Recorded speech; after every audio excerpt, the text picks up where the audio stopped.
Évangile de Jésus-Christ selon saint Matthieu.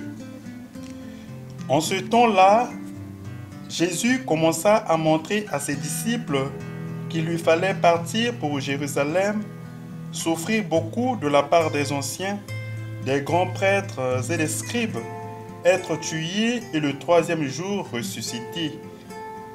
Pierre, le prenant à part, se mit à lui faire de vifs reproches. « Dieu t'en garde, Seigneur, cela ne t'arrivera pas. » Mais lui, se retournant, dit à Pierre, « Passe derrière moi, Satan. Tu es pour moi une occasion de chute. Tes pensées ne sont pas celles de Dieu, mais celles des hommes. » Alors Jésus dit à ses disciples, « Si quelqu'un veut marcher à ma suite, qu'il renonce à lui-même, qu'il prenne sa croix et qu'il me suive.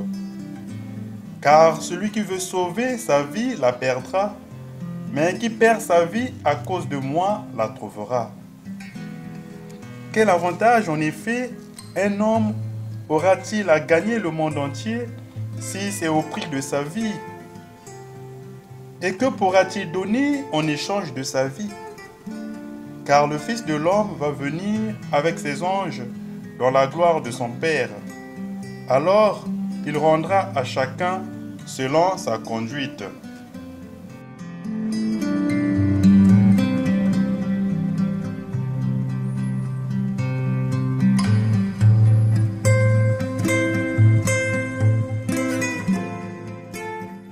Mais lui, se retournant, dit à Pierre, « Passe derrière moi, Satan.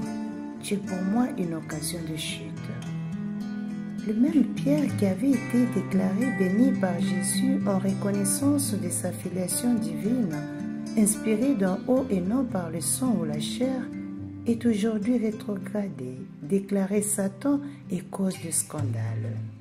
Après tout, Pierre demande à Jésus de ne pas donner sa vie, d'éviter la croix.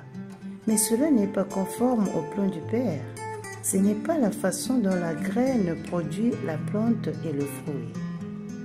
Pierre n'a pas l'audace de tout investir sur Jésus, de parier sa vie. Il aimerait avoir son propre projet qui exploiterait les caractéristiques miraculeuses et présomptueuses de Jésus pour le faire roi à la manière humaine.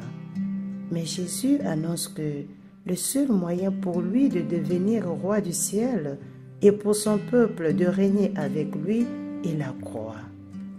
Bien-aimés dans le Christ, la croix dans la Rome antique était un instrument de supplice réservé aux esclaves et aux criminels.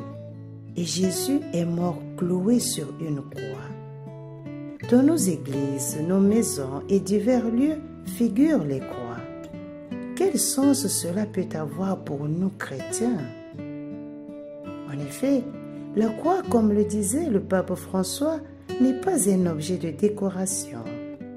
La croix est le symbole de la mort et de la résurrection. Elle est le signe du salut que Dieu offre à toute l'humanité. Ainsi, nos vies et notre monde sont pleins de croix. Les échecs, les difficultés, la crise sanitaire actuelle et les conséquences criantes qui en découlent, les familles éprouvées, les malades qui gémissent, les foyers disloqués. Ces événements, toujours est-il vrai que nous affaiblissent. Ne perdons pas toutefois l'espoir, car chaque fois que ces souffrances pèsent et nous font tomber, Dieu met toujours sur nos chemins des ciments de sirène pour nous aider à les vaincre. Dans une des lettres de saint Paul de la Croix, fondateur des passionistes, il est écrit « Dans les bras de Jésus, on ne tombe pas. Si dans la vie tu ne trouves que obscurité et impuissance, fais un acte d'amour du genre « Ô mon Jésus crucifié pour moi, comment êtes-vous sur cette croix, ma vie ?»